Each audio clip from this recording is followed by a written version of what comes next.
Pronostic football et analyse pour le retour de la Ligue des Champions en ce mardi 16 septembre. On va parler de tous les matchs donc, du jour. Je vais vous donner mes avis, mes analyses, mes petits paris sportifs à tenter en espérant bien faire de l'argent sur cette compétition. Attention, puisque la Champions League, c'est une compétition piégeuse pour les parieurs. Souvent, on pense que c'est les matchs les plus cadeaux.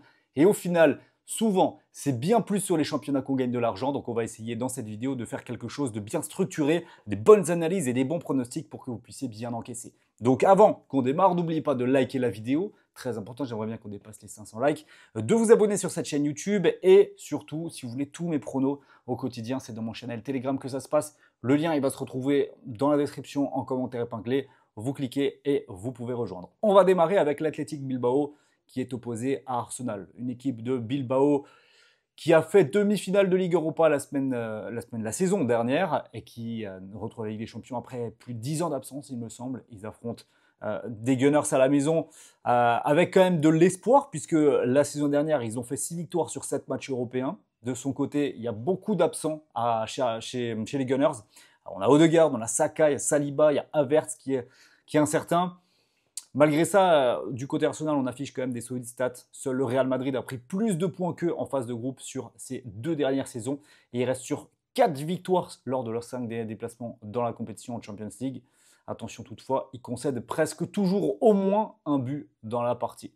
Alors au niveau des statistiques marquantes de ce match-là, on a Bilbao qui a 3 matchs à domicile cette saison, tous décidés par seulement un but d'écart dans des matchs très serrés. D'ailleurs, la semaine dernière, ils perdent 1-0 en championnat contre Alaves. Match et résultat décevant pour Bilbao. Arsenal, 8 premières journées européennes consécutives sans aucune défaite. Clairement, ça c'est costaud. On sait qu'ils gèrent bien, vraiment bien les phases de groupe. Ils sont dans une phase de progression, les Gunners en Champions League, qui est très intéressante.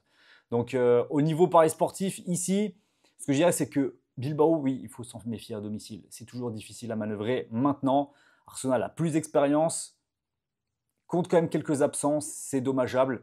Le match nul apparaît comme sans doute l'option la plus probable ici, mais je vais partir sur Arsenal ou match nul en double chance et moins de 4,5 buts pour faire grimper la cote. On continue avec le PSV Eindhoven contre l'Union Saint-Gilloise. C'est un choc entre les champions des Pays-Bas et les champions de la Belgique pour lancer cette phase de Ligue des Champions.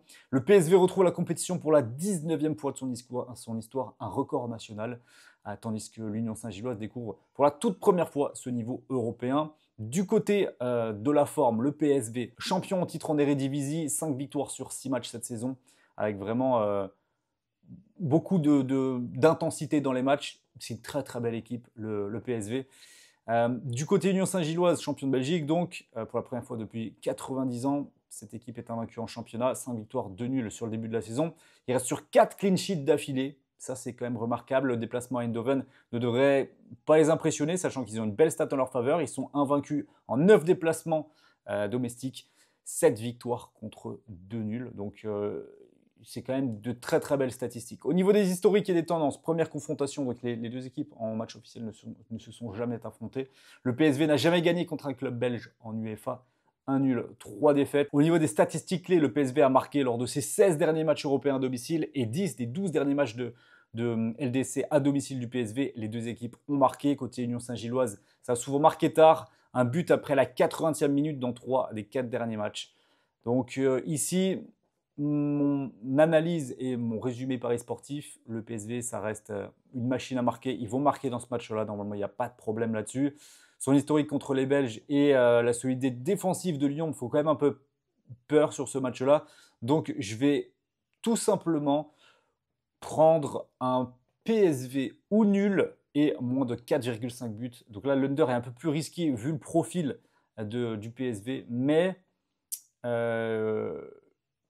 l'Union Saint-Gilloise se découvrira pas beaucoup à l'extérieur, c'est mon sentiment. On continue avec Benfica contre Qarabag.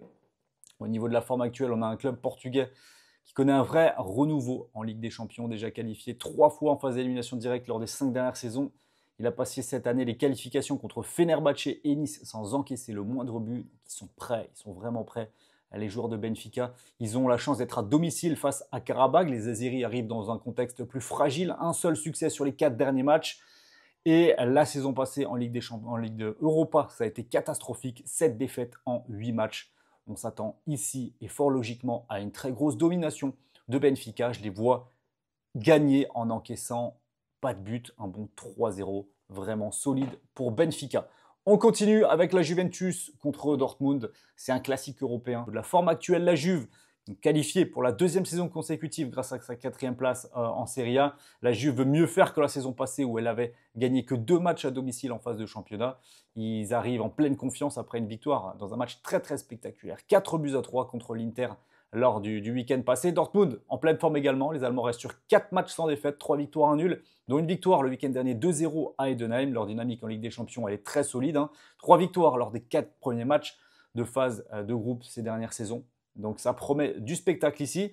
Je vais partir sur les 2 équipes marques ou alors le plus de 2,5 buts. Bref, je vois un match spectaculaire ici. Je vois pas, vu le profil et la forme des 2 équipes, je vois pas du tout une partie bridée. On continue avec le Real Madrid contre l'OM. Pas de retour tranquille pour l'OM en Ligue des Champions. Les Phocéens se déplacent à Bernabéu pour défier le Real, 15 fois vainqueur de l'épreuve. Le Real, au niveau de la forme, c'est les débuts parfaits pour Xabi Alonso. 4 victoires en 4 matchs. Samedi, malgré une expulsion en première période, les Madrilènes ont battu la Sociedad 2-1. Preuve de leur solidité vraiment du moment, avec un Kylian Mbappé qu'on retrouve presque à son meilleur niveau. En tout cas, il n'en est pas très très loin. Bref, ça va être très costaud le Real Madrid à domicile. Marseille, 4-0 gagné le week-end dernier contre Lorient qui avait pris un carton rouge, mais plus globalement, le début de saison est assez mouvementé. Et surtout, ce qui inquiète, c'est le bilan européen. Il est très faible. Seulement une victoire sur leurs 11 derniers déplacements en Champions League. De plus, le coach de Zerbi n'a toujours pas gagné en Ligue des Champions. 2 nuls contre 4 défaites. Je m'attends vraiment à une belle victoire du Real Madrid à domicile. Real gagne et au moins 3 buts dans la partie. On termine avec Tottenham contre Villarreal. Tottenham, champion en titre de la Ligue Europa, c'est grâce à ce titre qu'ils sont en Ligue des Champions. Ils débutent leur campagne contre le sous-marin jaune, habitué à briller sur la scène européenne. Au niveau de la forme, c'est une nouvelle ère qui s'est ouverte avec Thomas Frank et première campagne continentale sans Kane ni Son depuis 2011-2012. Donc on est vraiment sur un vrai renouveau là côté Tottenham. Les Spurs restent solides offensivement malgré des résultats mitigés. Ils sont à 3 victoires, 2 nuls. C'est solide. Et voilà, on attend encore un petit peu plus dans le jeu peut-être. Leur défaite en Supercoupe de l'UEFA contre le PSG au tir au but leur a quand même servi de moteur, je pense, parce que ça a été une prestation qui pendant 75-80 minutes a été quand même très bonne.